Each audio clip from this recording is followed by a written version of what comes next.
and I'm honored to introduce our speaker today, Professor Shiro Kuriwaki of Yale University, who is a leading international scholar on the study of democratic representation.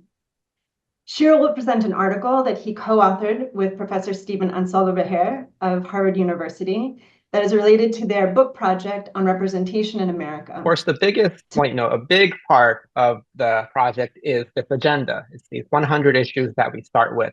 This is the kind of denominator against which we measure representation. Here are the 100 issues that are covered in our time frame. So we start with George Bush's second term that covers social issues like same-sex marriage, abortion.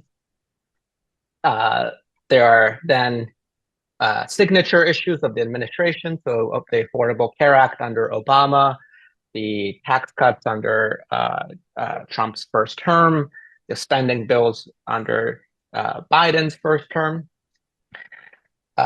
There's also issues that reoccur from time to time, for example, repealing the Affordable Care Act, raising the minimum wage, gun control.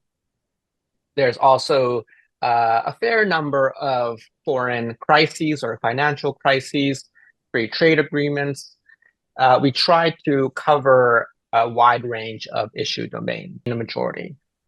Okay.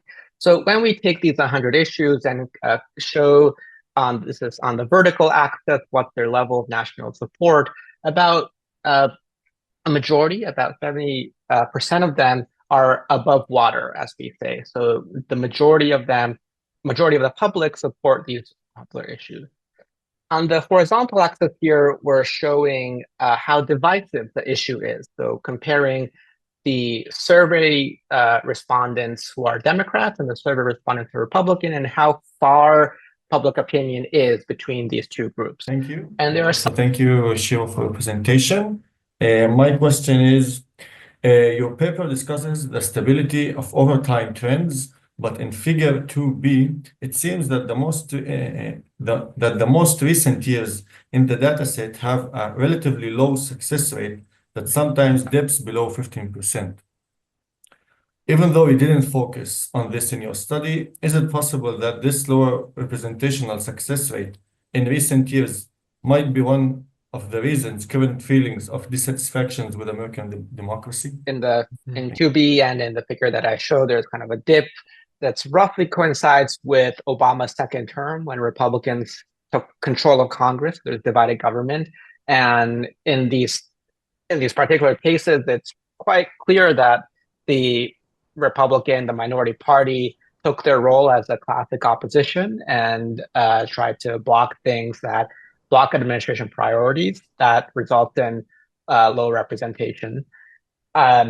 We do see this pattern that again in divided government, especially when Republicans have a veto point, representation is lower.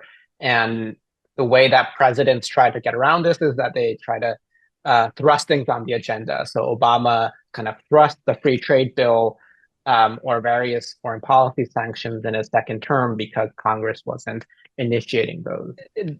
People's dissatisfaction with Congress, which has been low for a while, and this kind of chaos in part in Congress, there's probably a relationship there, but also I think one thing to note is that this is partly Francis Lee's argument that what we see, what the public sees in the media about congressional dysfunction is partly the choice of congressional members to emphasize their role as opposition party or polarizing differences in party.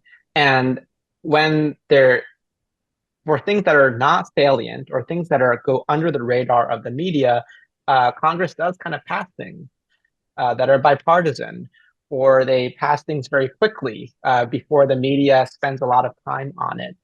So we're not as quick to associate kind of recent events in the media to congressional dysfunction. If that makes sense.